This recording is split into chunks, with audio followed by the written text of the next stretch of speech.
Okay, you did press it. I did press it. All right, so I said we're going to get to part 2, but it wasn't that late, so we went to Wawa and got snacks, and then we just watched part 2. So I'm going to do the same thing. You're going to lead us through it, but I've watched it, you've seen it so now. I can interject, and you explained some of the things. I started to, and then I was like, wait, you wanted me to wait, and you were like, yes. Yeah, but I picked it up. Yeah, certain things, it was like, even with my description of it, it's like, oh, hey. Yeah. Like, okay, right off the bat, so, we are introduced to Sarah, our protagonist, and Sarah runs a YouTube channel, where she, meets random people off of Craigslist. Oh, I'm skipping the entire intro. I just realized that. The entire thing where he's, pretending to be the guy's friend. Oh, yeah. He, like, goes to fucking... It looks like the dude who's Deadpool's... He grew out his hair. He looks like the dude who's Deadpool's friend. The cab driver. Yeah. Dulpinder or something. So we're seeing through a camera that is then revealed to be placed within... a stuffed wolf. Yeah. So he does the whole, like, packages thing regularly. Because we're now talking to a different guy, Dave. Yes. And you know, Dave's watching this DVD, and there's this whistling, and I immediately, oh, hey, that's the Peach Fuzz Yeah. thing. Like the Peach Fuzz song that he came up with in the first movie. I'm going to move to the country and going to eat a lot of peaches. Okay. Do you know that song? No. You never heard that song before? I guess not. What? Who sings it? Presidents of the United States of America. They had a song called Peaches. Moving to the country, gonna eat a lot of peaches. Can't tell if you're fucking with me. No, it's a real song. Or it's like, I could eat a peach for an hour. If you have Face Off. That I have not seen Face Off. I've seen that clip out of context. But anyway, so right. What we actually start with is him.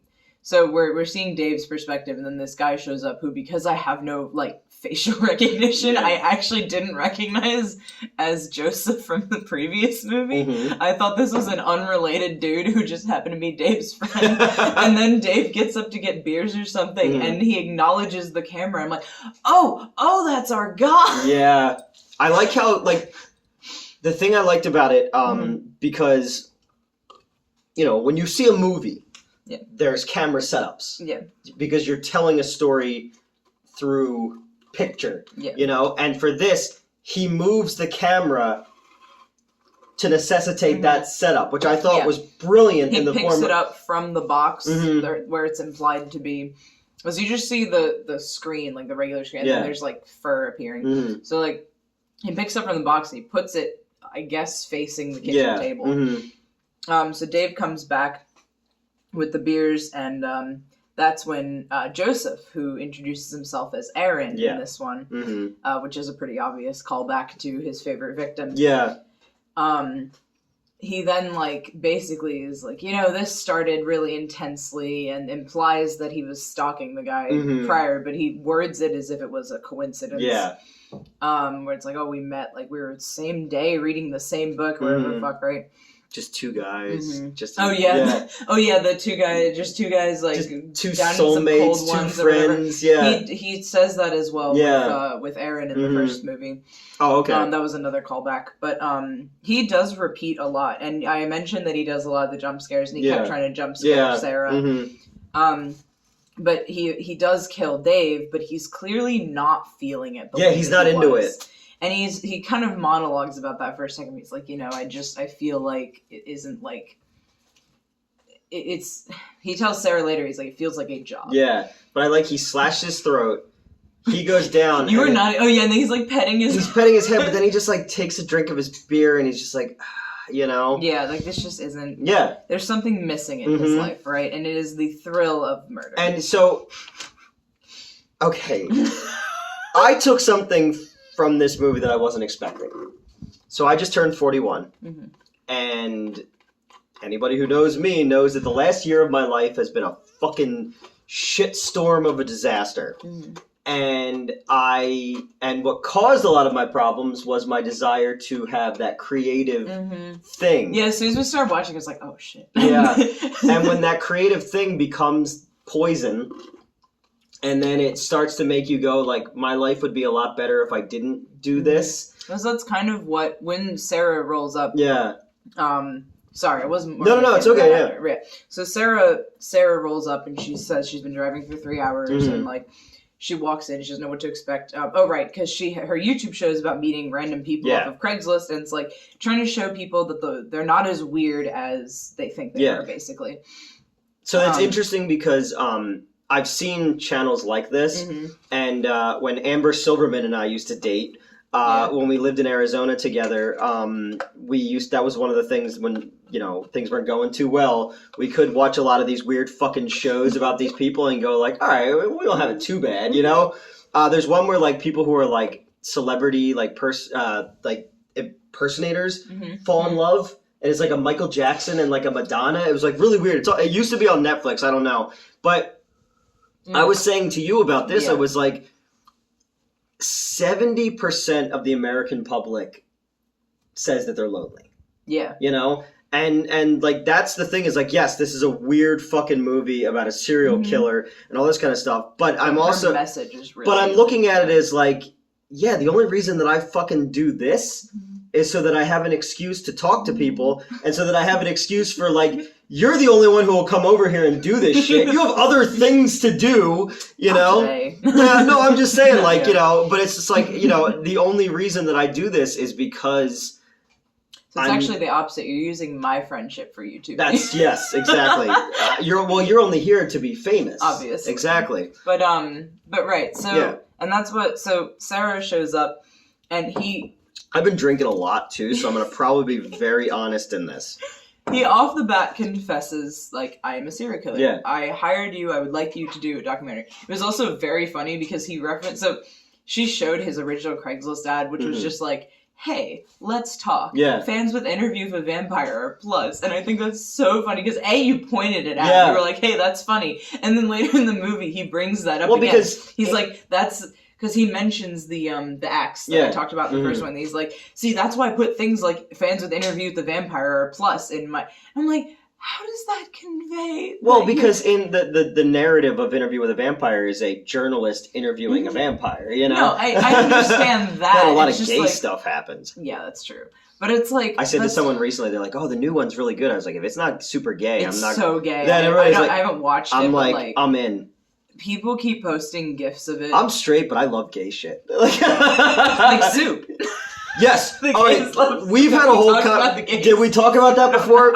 We had a whole conversation one time we were hanging out where I was like, well, yeah, You tried to think of something like inoffensive that starts to sound offensive. Yeah. Something like that, where you were like, well, because at the time, gays, they all love Soup. And I was like, actually, though. Yeah. Well, no, because at the time I had misgendered you. Oh, yes. And we had a conversation about that, and I apologize. And obviously, I always try to catch myself. But I was just like, so I wanted to go into something that, like, I can't be mad about that because there's no venom behind it. Like, yeah, exactly. Gay people like soup, straight people like soup. Yeah. But you said that, and I was like, wait, gay people do like soup. That's like a thing. Yeah. It's like mushrooms, like forest mushrooms, not necessarily shrooms. Okay. And like soup and like gremlins and reptiles. Like there are things that like the gays like. Gremlins? No, they describe them.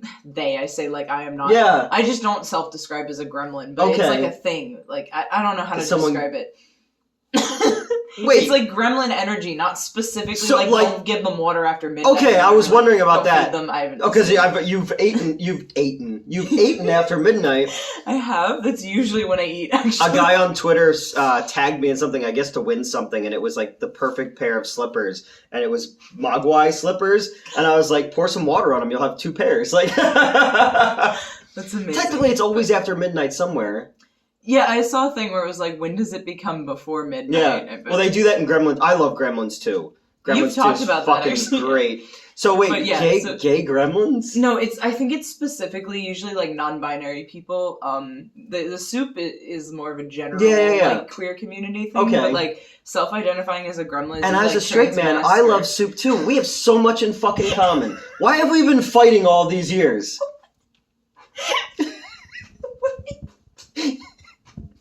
If people just talk, like, again, black, white, straight, gay, gremlin, mogwai, critter, no, okay, hobgoblin. It's more of referring to, like, an energy.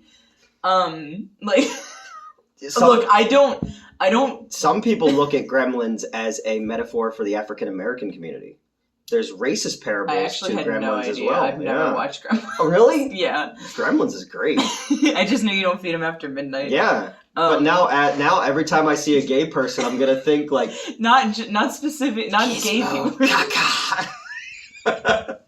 Did you ever see the Key and Peele skit about Gremlins too? Possibly. I like Key and Peele. They brought in a sequel expert, and it was like he was like the gay dude from Mannequin who used to be on Designing Women, and he's just going around the room, and people are like, "What kind of gremlin do you want in the movie?" He's like, "Vegetable gremlin." Guess what? There's a vegetable gremlin in this movie now, and then all that weird shit's in there. And then Joe Dante tweeted them, "Is like, it's exactly how it happened," because he was the writer director. I love that. Oh my god. Back to Creep 2. Yeah, this is nothing. I want to know more about the gay gremlin community because now I want to see all this fan art of like Stripe and like like dressed like he's in Cruisin', lips or hips. You ever see Cruisin' before? I don't know. I don't think so. Oh, that's a good movie. Okay. We just both discovered that I've watched Soul Plane before because that's in my list on Netflix and I need to rewatch it. I gave I don't know if it's still because we were trying to find Creep 2 to watch and you checked Amazon Prime and I was like, let's just use my brother's Netflix account because that's what I usually use. Well, do you know why it's called Soul Plane? I mean, I can guess, but no. Because Soul Train was the... Oh, yeah. And I said that to, again, Justin Silverman. I go, yeah, it's called Soul Plane because Soul Train, he didn't get it. But I also told him that Flow Rida is Florida, and he didn't know that. And that pop music means popular music. He when I said that, he pulled over to the side of the road. He's like, you're fucking right. It was like an epiphany for me. We don't talk anymore, but, back in the day when we did, those were the kind of things we did. Are you sure you're not I'm too good. drunk? Let's go. Creep 2. Oh my god. Where am I? Gay Where even am I? Okay, yes, aside from the gay gremlins. So Sarah shows up. He makes her a smoothie, and he tells her it's poisoned. Yes, and he's like, haha, obviously I'm joking. And me having literally just watched the first one right before that, and you having me explain it to you, like, but anyway. You translated it. Me. What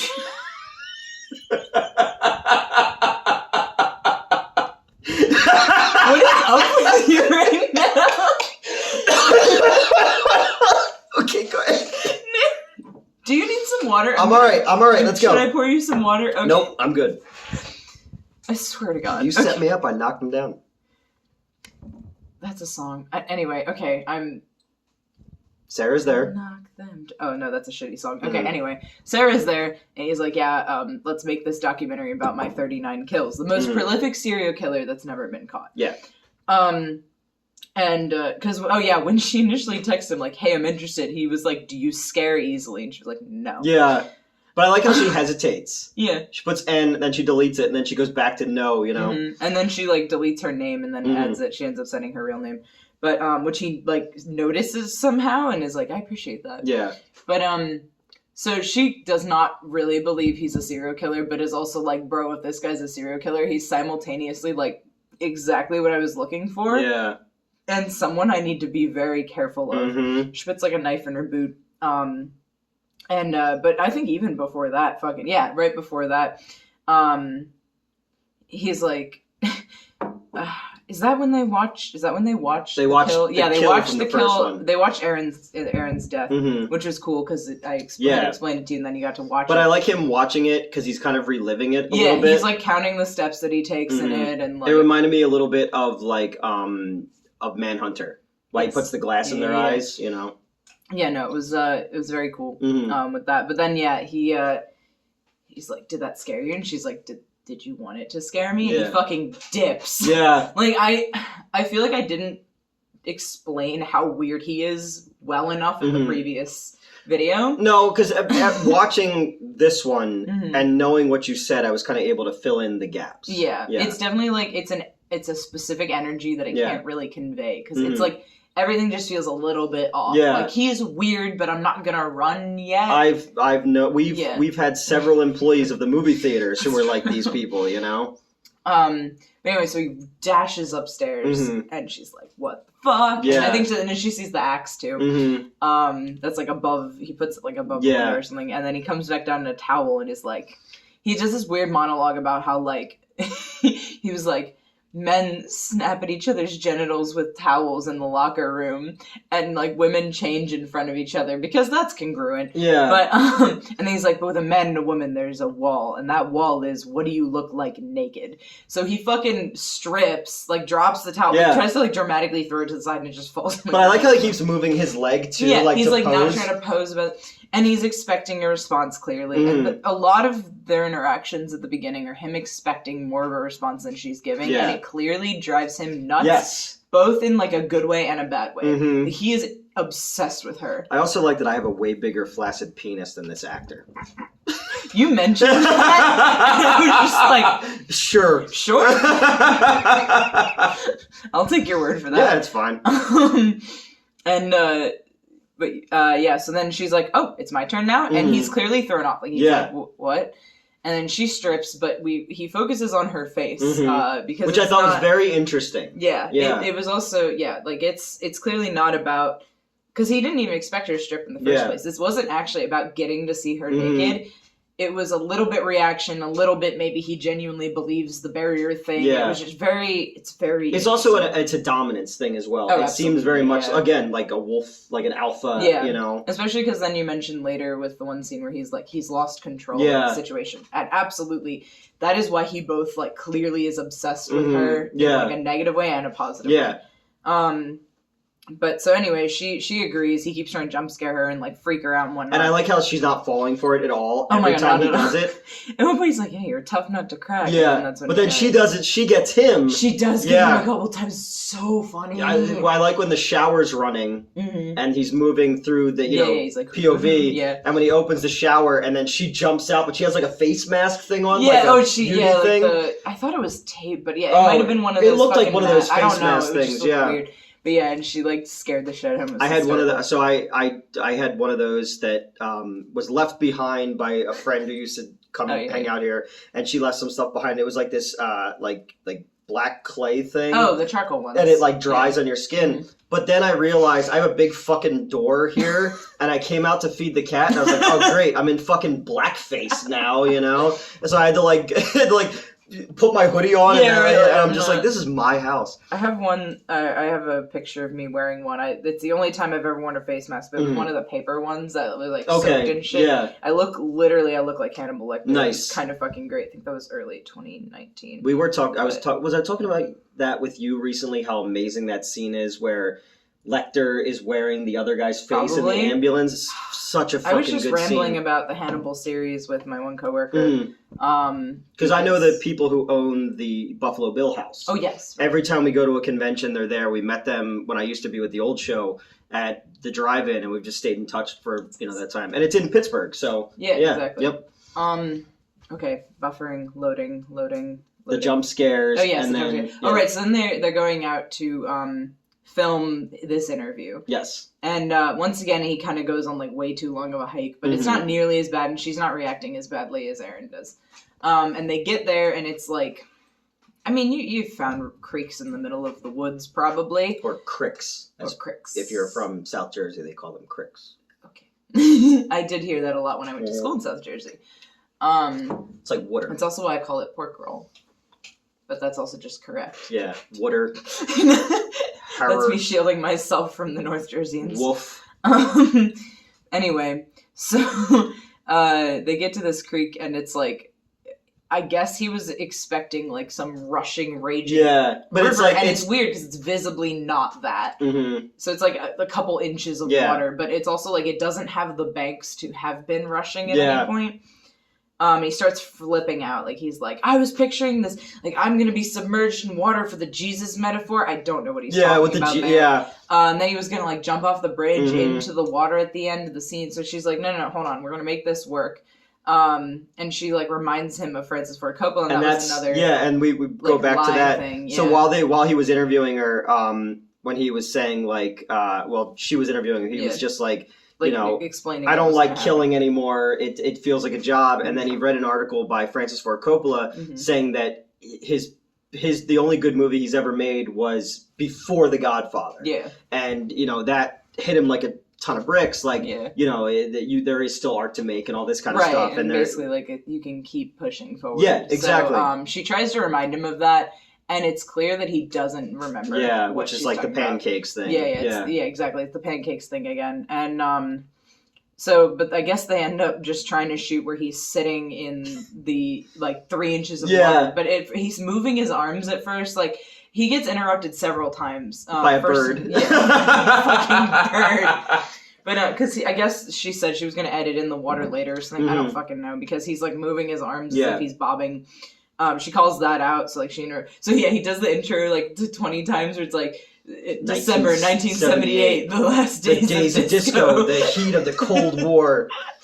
But then it's like the bird. Things keep interrupting him. So, like, there's a bird that keeps going off, like a fucking going So he's off. throwing rocks at it. Yeah, there's a plane going overhead, and finally everything shuts up, and there's shadows over his face. And it was so funny, because you pointed that out, and then in the movie, so it's like, hey, there's some shadow on your face, and he loses it. Because I'm used to every single shoot I've ever done, you know? Or it's like even with the plane overhead, like, because where our studio is, we're right near train tracks. Yeah. So how many times when we were filming the Florida Man thing do we have to stop because the train was going by, and, you know? I remember one time it coincided perfectly with us eating pizza, so that was nice. Okay, yeah. That was convenient. But now that we're moving upstairs, and we'll have all the space and all the cool shit, and, you know. Oh, in March. Oh, boy. Everybody I know. Yeah. You don't have to say I know. it. I'm excited. Do it. I know. Okay. I know. I'm excited. All right. But yeah, so he goes and has like a temper tantrum. Basically, he just lies down in the dirt and falls asleep. Yeah. And then when she like finds him, he like takes her hand and like puts it on him. Yeah. And then next we see she's filming herself in like a spare bedroom, I guess. Which I think is the same set as her actual bedroom, which kind of threw me off. Okay. But that was just me being like, I don't think this is a different room. No. But that's a side note. This is a Blumhouse movie too. Like, it was very good. Yeah. But that detail kind of threw me for a little bit. I was like, that looks like the same wall. Yeah. Anyway, so he's blasting this like shitty song. 90s. Yeah, this 90s jam band. Yeah. He's been looping it for an hour, and he hasn't said a word to her. So she's like, he's pretty vulnerable right now. I could just sit up here and give him space, or I could go and provoke him and get material. Yes. And she ends up, I think I fell asleep during this part, but I remember what happens. So she goes down, and he's sitting in this tub. So the bathing has returned. In the jacuzzi. Yes, there's a jacuzzi. Yeah. I don't know why you're dropping the I. Jacuzzi. You said that when it came on. I was like, why are you saying like that? And like he's basically like somebody's like, would you care to get in the jacuzzi? I don't know where I got that from. But yeah, he's like, why don't you leave? Because I don't know, he doesn't want to do this anymore. Take the money, yeah. Yeah, take the money and go. I do like that he repeatedly, anytime he's like, get out of here, like you can leave if you want, he's like, take the money first. But he'll probably show up and kill her and get the money back. I don't think he cares about money, if I'm being honest. Where'd he get his money? I don't know. That's a nice house that's up in never there. Explained. Yeah. Yeah. And the cabin in the first movie is revealed to have been rented, so like he rented that cabin, and like that house in the second movie is like his, and he pays all of these. I guess he doesn't pay them if they die. Yeah. I don't know. He does, but I don't see him caring about the money of it. Like I think he'd be insulted if you said that. Okay. But well, I don't want to insult the guy. Mark Duplass, is that his name? I think so. Yeah. But anyway, so she ends up like saying like, no, I'm staying, we're making this movie, and getting in the tub with him, like massaging his neck and shoulder area. And then I don't remember what's after that exactly. And then he's back in, right, and like good to go. Is this where he takes her to the woods, or am I? No, that's something else. First, they sit in front of the wall with the castle on it. And they play the the two lies and a truth, which is the opposite of what normally is usually two truths and a lie. Or at least that's the version I'm used to playing. And he admits that he's never been with a woman. Never been with a woman, never kissed a woman. Yeah. And he's 40. Yeah. So he's a 40-year-old virgin. Yes. So then she offers to kiss him and does. And like, but I like his reaction is like, that was cool. Yeah, you know, I like that too. Yeah. He's like, that was cool. It's very like innocent and human in that moment, because you know I was. You 22? You said. I was 22 when I had sex for the first time. Okay. I was 18 18, my first kiss. Yeah. And I found out that, so the theater I ran was in a mall, and there was this dude who worked with me who was this little piece of shit, and he used to date this really, really cute goth girl who worked in the mall as well. She worked at Spencer's, and she hung out all day and was just like hanging out with me. I guess they were fighting or something like that, and she was like, well, can you give me a ride home tonight? And I'm like, yeah, that's fine. Sure, yeah. So I gave her a ride home. And then she's like, well, let's go hang out over here by this park. So she lived right by the house that my dad used to own in Merchantville, New Jersey. And there was this weird old park. So we're like hanging out in the park. And then like she kissed me. And I was like, I'm sorry, because that's not good. And she was like confused by it. So then, and then he found out, but I was his boss. So he couldn't do anything about it. And she was cool. We're still friends on Facebook. Fantastic. What? Yeah. That is unfortunate, but very much so. You know, I like being people's first. I don't know why. It's just like fun. But I traumatize them like Give me that dick. No, please. I'm saving this. I don't even know what to say to that. So they kiss. They kiss. They go out into the woods. And it's clear that this is the tipping point of him like truly being like obsessed with her. And he knows, he watched the video, so he knows that there's a... Oh, yes. He knows that she has a YouTube channel, and he knows that she has a knife in her boot. Yes. So... and around then is also, I think, when... he says something like, I said I wasn't going to kill you, and she corrects him, which I was mentally correcting him, but wouldn't have said it out loud if I were in her position, I assume, anyway. Yeah. I've said some stupid shit in my life, so maybe not. But yeah, she's like, well, you only promised you wouldn't kill me within the first 24 hours. He's like, now why would you bring that Exactly, up? yeah. Like, there is a look in his eyes, too. Because I get where she's going. I understand her character fully. I knew you would. Know? Yeah. But there's a look in his eyes where there's a seriousness and there's a sociopathic vibe, but there's also like a goofiness. Yeah, but there's also a vulnerability there for a guy who's never gotten this kind of attention before. Yeah. And I like and he that. he also says specifically he thought he was going to die without having ever shown anybody his work. Yeah. So, like, there's a vulnerability with that and with the other side Cut my head off. He puts the mask on, lays on the table. Oh, you're jumping ahead. Oh, okay, all right. I mean, no, not really. No, actually, we're right here. Yeah, no, that's correct. So he's like, okay, I'm going to give you the best episode of Encounters ever. You're going to kill me. I think he words it, the pupil is going to fell the king. Yes. And she's like, no, I'm not going to kill you. And he's like, no, it's cool. Like, I'm excited. Yeah. Which was super adorable and relatable. But, so yeah, he puts Peach Fuzz on and gives her this axe that he had used to kill Aaron. He's like, don't worry, like I sharpened it, she go right through my neck. Yeah, it's not that many bones. Yeah, exactly. He said there's not many bones. He's like all fucking excited about it. And she's like, okay, like just to be clear, you want me to take this axe and cut your head off. Yeah. He's like, yeah, the camera heard it here first. Which, so relatable. So relatable. No, that was fucking glorious. And it did remind me of the guy I met at Omegle a few years back that wanted me to tell him how to kill himself, but then he wouldn't. We didn't end up doing it because he wouldn't let me film it. Oh. So that's a different story, but it kind of had the same energy where it was like he was very excited. He wanted me to tell him how to die. But the difference is this guy was like, get it on camera, make it the finale, the climax of this episode, and the other guy pussied out. I mean, no. which I think is weird. Like, all right, so. Who's editing these? I assume she would be. Before... Okay, but even like the first one and stuff. The first one, yeah. So I was thinking about, all right. The first one, he edited them and saved them to his own. Like, he burned... Oh, okay. Found footage in general. So, I'm going to do a little inside baseball right now.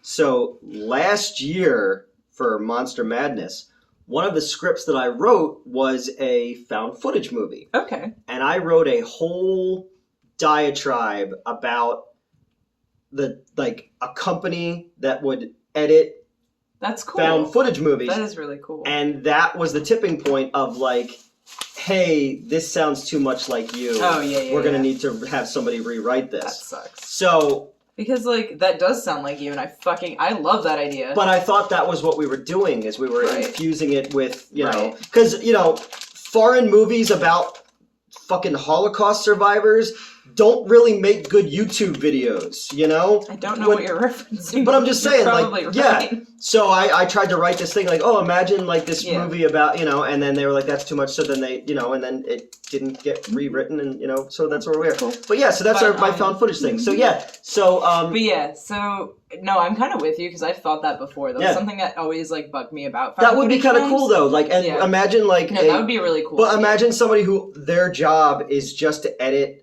I would absolutely. But like, imagine what that would do to your mind, over time. Like, that's a movie right fucking there, That's so fucking cool. Unless somebody's done it already, and then I'm a plagiarist, whatever. I didn't write it, so I'm not a plagiarist. Oh my god. Go ahead. Or keep going. Creep. I'm a creep. I'm a weirdo. I do like this. What the hell am I doing here? I started Googling it to see what year it came out, and it was like Creep Radiohead, and I'm like, not this time. I love that album. I've only heard that song. Really? Yeah, I think I do have a Radiohead album. Is it the one with National Anthem on it? No. Okay, then I do not know this ends with Street Spirits. This has Fake Plastic Trees on it, which is one of my favorite songs of all time. The Benz is fucking awesome. Yeah, they followed that up years later with OK Computer, which is like OK Computer, which is my generation's Pink Floyd's The Wall. Okay. And then they had some good albums after that, and then Tom York did the Suspiria score for the remake, and I lose my nerd cred because I love the remake better than the original, so whatever.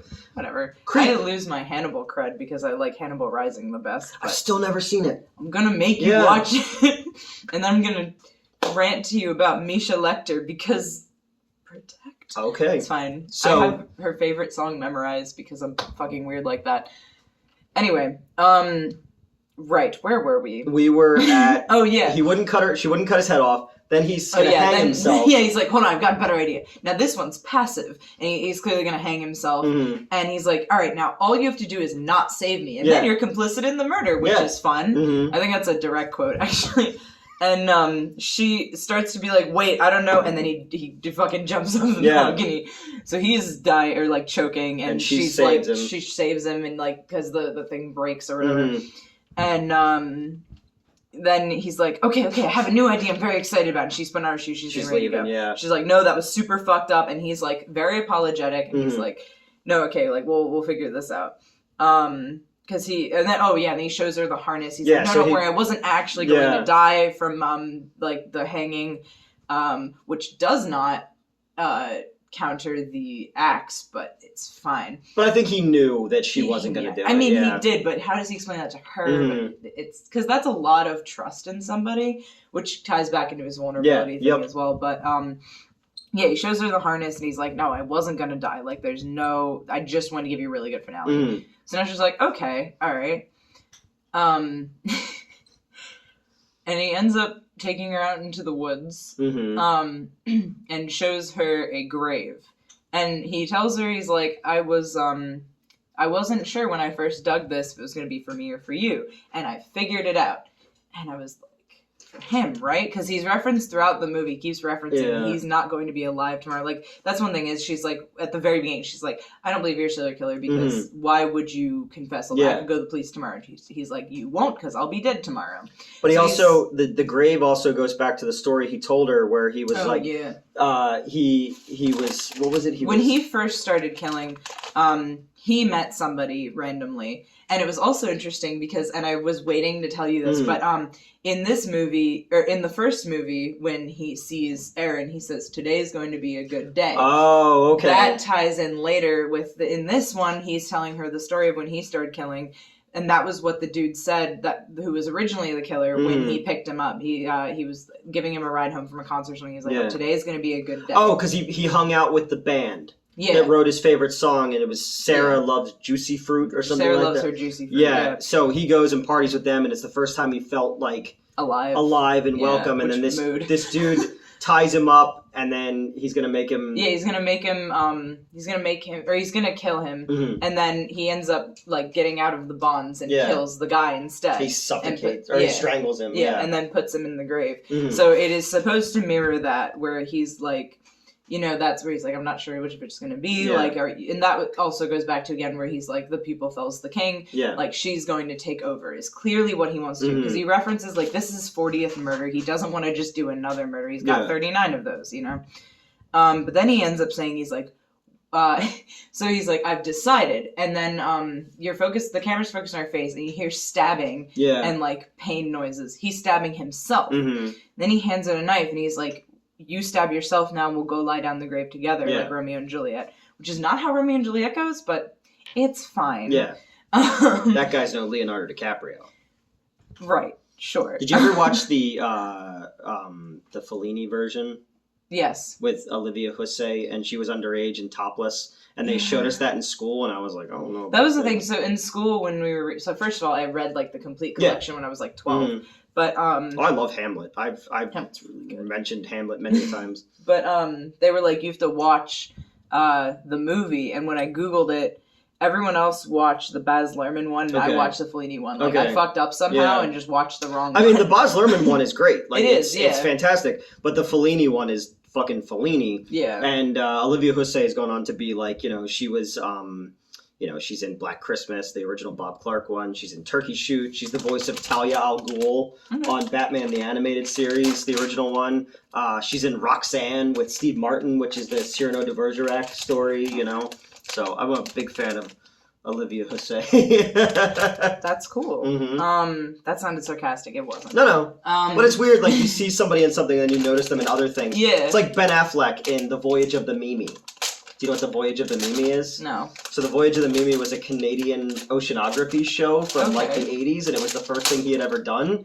And at the same time, I was in 6th grade when we watched it in oceanography class, because fucking white kids. Yeah, I don't know. Fucking white kids in the suburbs. We had oceanography class, and I'm like, wait a minute. That's the fucking dude from Mallrats. Because I saw Mallrats in the theater, and he was also in, like, was it Toy Soldiers? I think was one of them, where the dude Brendan Fraser stands outside and, like, yells at everybody or whatever. But yeah, so I knew Ben Affleck from that. So he was in Voyage of the Mimi.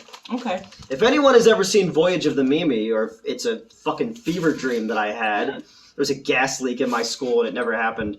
I started telling you about 2 things that I watched that I thought were fever dreams recently. I don't remember what they are now. One of them is Tales from the Neverending Story. Okay. Which I saw before the original Neverending Story. Jack Black's in one of those. He plays like a punk in like the 2nd or 3rd one, I can't remember. And then the guy who was the Flash in the 1990 Flash show, who then came back and played Barry Allen's dad, and then he was Jay Garrick on the Flash. He was in that as well as the kid's dad. But we're off topic. We're extremely So he stabs himself a bunch of times. Yeah, and then he gives her the knife. He's like, you stab yourself. Mm-hmm. And she fucking books it. Yeah. Which is fair. Yeah. And then he is, like, running after her. Like, I have the keys. You're not getting anywhere. Eventually catches up with her and stabs her a few times. And then, you're not sure. You just you hear stabbing. And I assumed it was her because I didn't hear her voice anymore. But then you see him dragging her into the grave, and it looks like he's going to lie down the grave with her. And then he starts crawling out, and he's monologuing to the camera. Yeah. About, like, I don't even remember now. We just watched it a second ago. I was out of it. Mm-hmm.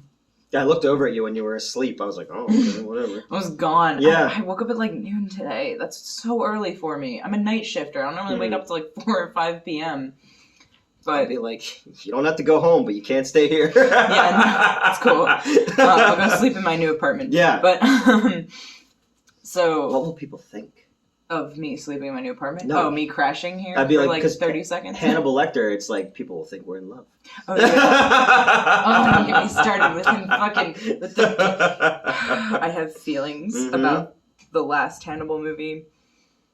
We will put them away. Okay. We will talk about Hannibal another time. Yes. After I force you to watch the prequel. Okay. Okay. It's free on, like, every streaming service. Okay. And I remember when we had it at Pittman, because it was out around the same time as Dreamgirls, and I was going to stay and watch both, but I decided instead to go hang out with somebody who's not my friend anymore. So I missed out on Hannibal. We could have had a conversation, but that person ruined it. Do you want some I'm sour good. sketty? No. Okay. Sour sketty? It's how it's spelled. It's an S''Ghetti. Oh, I thought they were worms. No, it's supposed to be like... No, it's spaghetti. Spaghetti. Which is fun. Spaghetti in the jacuzzi. I think the difference is jacuzzi isn't plural. Spaghetti is. I think you need to mind your poor mouth.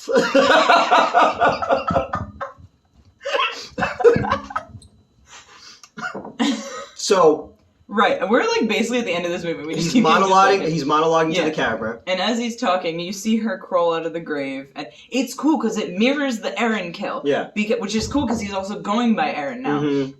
Because you can see it happening, but he's not turning around. Yeah. So she crawls out of the grave, like she grabs the shovel, she's walking over and wallops him in the back of the head. Mm-hmm. Blood just sprays over. Yeah. Well, I thought that was cool, the blood on the camera. Like and then she books it. Yeah. Reasonable. Mm-hmm. But I do not remember what happens after that. So there's someone's filming a street in New York. It looked like New York. Okay. And you see her walking with the people. Right. And then there's a shot on the subway, and she's minding her own business, and then you hear the whistle. Mm-hmm. And then finally she looks and sees him, and that's where it cuts to black. Which I thought was fucking cool. That was really fucking cool. So he's still alive. Yeah. And she's still alive. Creep 3. Mm-hmm. I know, because the second one came out in 2017. Okay. So, I think we're a little overdue if they're going to do Creep 3. But yeah. I also feel like I like where it is, honestly. No, I would end it there. Yeah. I mean, because I'm going to go back and watch the first one. You showed me the trailer after we shot the review. Which was really interesting to watch because I hadn't seen the trailer. Yeah. And some of it's a little misportrayed, but I think they're doing it on purpose to, like, fuck with you. Yeah. And whoever uploaded that version accidentally fucked up and added more. Yeah, so they, like, replayed the last 35 seconds. Yeah, but no, I thought this was really fucking good. And, I knew about this movie, and people have talked about this movie before, but I just never was in a rush to see it. And now I'm just like, what the fuck, man? I was missing out. Like, it's almost the same, because, like I said, Netflix has been, like, shoving it in my face for the past, like, 3 years. It's like, you want to watch Creep? You want to watch Creep? You want to watch Creep? I'm like, not feeling it today. I don't know. Like, I wasn't even, like, vehemently against it. I was just kind of like, not today. I'll get to it when I get to it. And then I did, and I was like, yo. Well, I learned something new tonight. I had my film horizons broadened. I was going to say this. I think this is the first time I've shown you a movie that you haven't seen. Yes. Mm-hmm. Or at least one that's, like, legal to watch in America, you know? Shut up. I'm like, did you take this out of an evidence locker? Like, you ask a lot of questions. You a cop? So that's Creep 2. And it was very good. I personally like it better than the first one. I mentioned this in the last video. I think because of the interplay between the two of them. Yeah, I liked her character a lot. And again, I unfortunately saw a lot of myself in both of these characters as an old man who's still trying to do creative ventures. You're not that old. I'm pretty old. You're 41. That's nothing. A lady the other day was like, what are you, like 42, 43? And I was like... Well, she's bullshitting you or being an asshole. I don't know. Remember the lady who used to, at the Wayne, who used to say, you look like the ugly Paul Rudd? And I was like, okay. Well, when the first Hulk movie came out, they used to tell me that I looked like Eric Bana. Hold on. He was in the first Hulk movie. Which like Hulk series? The 2003 version, I think. But he was in Munich, which is a Spielberg movie, which is really good, and he had longer hair at the time. And that's when I had longer hair as well. Oh, you've told me this before, because I've seen him before. So people have said that back in that movie, I kind of looked like him a little bit. But, yeah. I don't see it, I'm sorry. No, but that's what they've said. He's got very different eye shape to you. Yeah, well, he's the bad guy in the 2009 Star Trek. The reboot. You're right. That's where I've seen him before. Yep. But, yeah. So, but sorry, I'm just reading about him. Yeah, ugly Paul Rudd was my favorite one. So I was like, all right, whatever. Oh, But there's like, I always say that dude from the who played the Joker in the new Batman movie in that scene. Yeah. He was also in the Eternals. He looks like if you had to draw Miles Teller from memory, you know? Who was at the Phillies game the other day, because apparently he's a huge Phillies fan. Oh, okay. So, yeah, my cousin was there, and she took a picture with him, and she's like, yeah, he was in Top Gun. And I was like, yeah, he's also in Whiplash, is one of the greatest movies of the last, 20 years. So... That's Creep 2, and this will close out, either I'm going to put this in October or November. I don't fucking know what I'm doing anymore, because I've been drinking, and yeah. I'll probably watch this back and go, oh, why did you let me say any of those things? I can't stop you. It's your channel. All right. I will react, for sure. And if when watching it back, you go, no, you know what, Metz was right, then you're free to cut it out from there. Nope. Fuck it, we'll do it live. All right, that's it. Good night. I'm done. You didn't even press the button. I know.